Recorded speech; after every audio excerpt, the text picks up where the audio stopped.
Hello everybody, and welcome back to another video. In today's video, we'll be taking a look at the 2024 Senate elections based on the polls, and I know it's been about a month or two since I've done a video focusing on the Senate, and within the next week, I should have another video where I do my actual prediction for the Senate map. I'll release that soon. But today's video is going to be focused on looking at the polls of these races and then comparing them to the polls we know about the presidential race.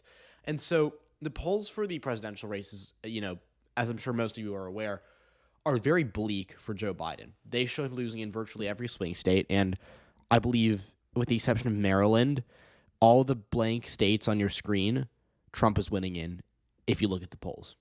So what does that mean? It means that if the polls are right, Trump will win in a landslide. Biden has no chance of victory. And that Democrats will do better than you think in the Senate. And you heard that right. Democrats, not Republicans, will perform well in the Senate. Now, will they win that? I can't say yes or no because I'm not going to spoil the premise of the video. But you'll notice that these polls at the Senate level are a lot better for Democrats than the presidential polls. And so we're going to start out, we're going to fill out this map, and you'll notice progressively what these polls look like. But we'll start out with Arizona. That's the first on our list here. And again, to save time, I filled up most of the non-competitive states because we don't need to spend any time looking at polls in Wyoming or Massachusetts. We're just looking at the 9 most competitive states. So Arizona's the first one. And Ruben Gallego in the FAU poll, they dropped a bunch. I think they dropped 4 or 5 Senate polls in May. Or we're still in May. I don't know. I said that like it was a long time ago, but a week and a half ago. Gallego's up by 8 in their likely voter screen. YouGov has them up by 13. NPI has them up by 10. NYT Siena, which had a pretty bleak national poll for Democrats, has Gallego only up by 3 in their likely voter screen. But again, that averages out, and you'd expect Gallego to win by high single digits if the polls are right. That's a pretty major victory for Democrats. I don't disagree with it. I think Gallego's going to win. I don't think he'll win by 7 or 8. I think he'll probably win by maybe 4 or 5. But certainly he's favored. Now, our next state here is going to be, I believe, the state of, let's see, I think it's going to be Michigan, if I recall correctly. No, Maryland, actually. Now, Maryland, the Democratic nominee is Angela Alsobrooks. We had the primary a few weeks back, and Alsobrooks won. She beat David Trone, who is seen as the more moderate choice. Regardless, Angela Alsobrooks is running against Larry Hogan, who is the former governor of Maryland. He's popular. I think if he ran for a third term as governor, he probably would have won in 2022. And again, Larry Hogan, to me, is an interesting candidate because Republicans have had success in gubernatorial races in the Northeast for a while. Phil Scott in Vermont, Chris Sununu in New Hampshire, Charlie Baker in Massachusetts, and Larry Hogan in Maryland. Those are 4 states that are pretty reliably Democratic, especially Maryland, which voted for Joe Biden by over 30%. It was significantly more Democratic than, say, New Hampshire. Maryland is overwhelmingly Democratic, and they were fine electing Larry Hogan twice. But again, these governors have not wanted to run because we've seen historically governors who run for Senate don't do well. Phil Bredesen, when he was governor, he won every county. He ran for Senate, and he lost by 11 points in 2018. Democrat in Tennessee. Montana, Steve Bullock, he was a 2-term popular governor who had consistently had high approval ratings among the state's electorate. He lost by 10 points to Steve Daines. It wasn't even that close. So governors, blue state Republican governors or red state Democratic governors, they'll run for Senate and they will get crushed because voters vote differently in Senate races than they do in governor's races. We know this. Larry Hogan is the first Republican to actually try it out. And, in the polls, he's doing pretty well. For a Republican in Maryland, he's down to Alsobrooks by 10 in the latest poll. And then we have him down by 9 in this Democratic internal, which is not bad for him because, again, only down by 9. Pretty good. And then looking at the polls going back further, he's up by 18 in this April poll. But again, don't love this poll because he's already at 54. And I'm not sure how accurate that is. So of the polls we have, recently also Brooks is beating him by 10 and 9. But we'll factor this in a little bit. So Democrats will clearly have an advantage here, but it would be slight. It would only be probably by a couple points. And in Maryland, that would be a really good result for Republicans because, again, this is a deep blue state. So the polls say Larry Hogan's competitive. Do I believe that? Not necessarily. Again, we know governors in states that tend to vote the other way federally. When governors run for federal office, they don't really do that well. And Larry Hogan, to me, doesn't seem like he's going to be the exception to that rule. Now, our next state is going to be Michigan. So Michigan is really interesting because all the polls going to say the same thing. They see Democrats are ahead by a little bit here. We don't know the official nominees yet. It's likely to be Alyssa Slotkin versus Mike Rogers. But in those polls, Slotkin's up by 4 here. She's up by 2 in Emerson.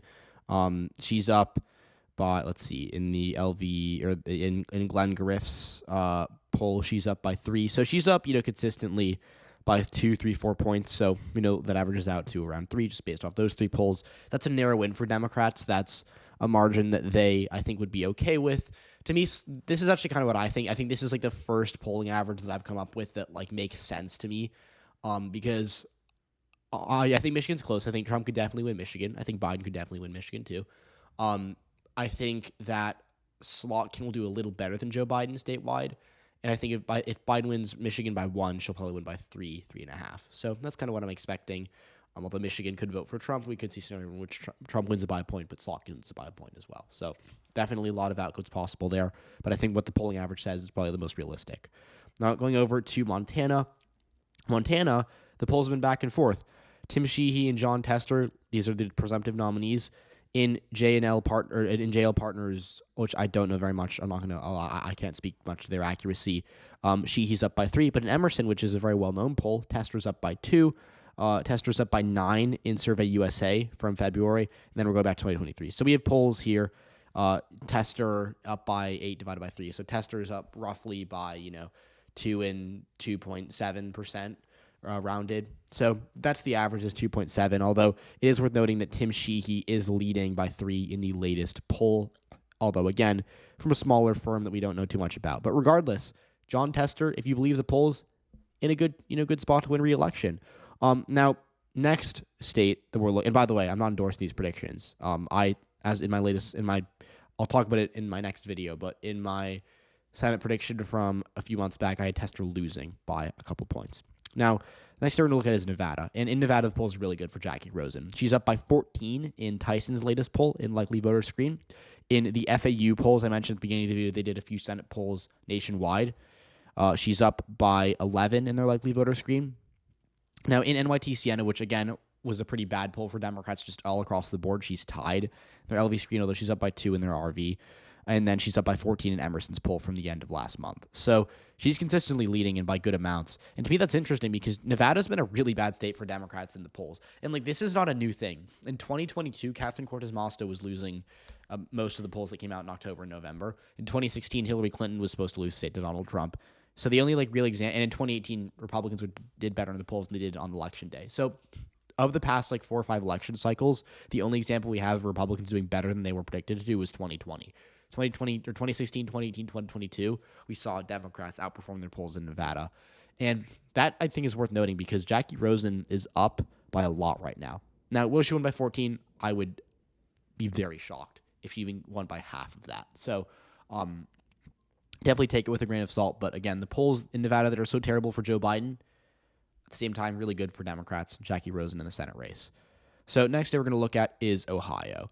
Ohio is interesting because we have an incumbent Democrat here, Sherrod Brown, and he leads in the polls too. He's up against the GOP nominee. We haven't had polls since March, which is the one thing I don't like about this because we had the GOP primary and Bernie Moreno beat Matt Dolan out. But Brown's up by 11 against Moreno in the FAU poll from March. And then he's up by 4 against Moreno in East Carolina's poll of LVs. And then in the RV poll, he's up by 6. So, he's up by a little bit here. And then if you go back to the earlier weeks, we had Brown up by 5 over Moreno. But again, we're getting more undecided. So I'm going to weight these polls more. The best poll we've gotten is this FAU March poll that had Brown up by 11. But even then, I don't love it. So, we'll put it in the likely column just based off the margin. But it's not a super, this to me, this is the shakiest set of polls because they're so outdated. It's been literally over 2 months since we got a single poll out of Ohio. So take that with a grain of salt. But Sherrod Brown doing really well if you believe the polls in Ohio. So again, if you're making the argument that Donald Trump's going to win because of the polls, because he's winning in all these swing states in the polls, make that argument. But at the same time, if you're going to be consistent, argue that John Tester is going to win or that Sherrod Brown's going to win. Or maybe that Larry Hogan's competitive in Maryland. Those are 3 things that I disagree with. I don't think that John Tester is going to win re-election. I think Sherrod Brown could win re-election. I think he's an underdog. And in Maryland, I think Larry Hogan is a pretty substantial underdog. So the polls to me right now don't make a lot of sense presidentially or senatorially, or senatorially, but we'll get into that in a second. Next state up is Pennsylvania. Pennsylvania is close in the polls.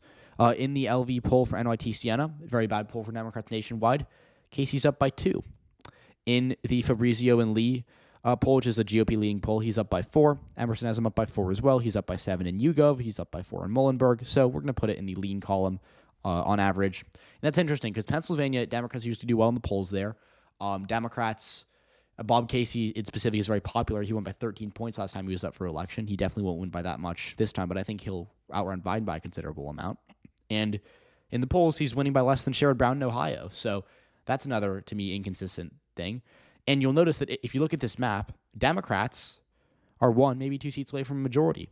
Because if Joe Biden wins the election, if they just win Wisconsin, they get the majority, 50 seats. Or if Trump wins the election, if they win both Wisconsin and Texas, they have the majority. So Democrats are consensus underdogs by a good amount in the Senate, for the Senate map this year. But if you believe the polls, and if you're betting on Trump because the polls, maybe you're going to believe in the Democratic Senate map. But we'll see what we get out of Texas and Wisconsin. So Texas, Ted Cruz is up by a lot. In YouGov, he's up by 13, and then Texas Lyceum has him up by 10. He's up by 5 in THPF, and he's up by 9 in Signal, which is a more GOP leading poll. Marist has him up by 6. I think Marist is probably the best poll here. Marist, I think, actually did really well in 2022. So I think this is actually a pretty reasonable guess. But overall, Cruz is up by a good amount. He's up by high single digits when you take the average of those numbers. And that, to me, is potentially an outcome. I think Cruz is more likely to win by like 5 than 8, but 8 in a scenario in which Democrats just have no turnout in Texas is possible for Ted Cruz. And so that's what Texas looks like according to the polls. So Republicans, if you think Trump's going to win based on the polls, this would be the Senate majority. But we'll still look at Wisconsin here because, again, if you think Biden's going to win, this is very important for the Senate majority. And in Wisconsin, Tammy Baldwin leads Eric Hovde. In NYT Siena, she was the best performing Senate Democrat. NYT, you'll notice they had Casey narrowly ahead. They had Rosen tied. They had Gallego only up by 3 or 4. But Tammy Baldwin, Wisconsin, she's up by 7 and 9 in the LVRV screens. Quinnipiac has her up by 12. Emerson has her up by 4. YouGov has her up by 7. Marquette in their LV screen actually has her tied, but she's up by 5. And I don't love this poll because polls with no undecideds are always sketchy. Not a big fan of those, although Marquette is pretty decent. But she's up by 7 in YouGov, and she's up by 4 in Emerson, 12 in Quinnipiac. These are 3 pretty good polls, I'd say. And then NYT Siena, this to me is the best poll for her because Democrats were getting crushed all across the board there, but she's doing fine. So that's going to be in the likely column. And so that's the map based on the polls. Democrats sweep most of the competitive races. The only blank state they'd be losing would be Texas. But again, these polls to me are really strange because I don't know why Ohio, for example, would be more Democratic than Maryland, or why Montana would vote blue. Again, John Tester, incumbent, does he have a chance? Sure. Is he likely to win? I really don't think so. So that's the map you're going to get. And the point of this video wasn't to say that I think John Tester's going to win, or that Larry Hogan's competitive, or that Sherrod Brown is ahead by a lot right now. The point of this video is to say, look, if you look at the polls and think Donald Trump's going to win the election, that's fine. That there's an argument to be made for that. But at the same time, you should be advocating for a Senate map that looks pretty similar to this. And that's all I'm saying. Now, I don't think Trump's going to win in a landslide. I think he might win. I think if the election were held tomorrow, he'd win. Don't think it would be a landslide. And I think that this Senate map is not likely to happen. So those are my thoughts, predictions. I'll do a full Senate prediction run through probably next week. But let me know what you want to see, and let me know what you think about this map. And as always, I'll see you all in the next video.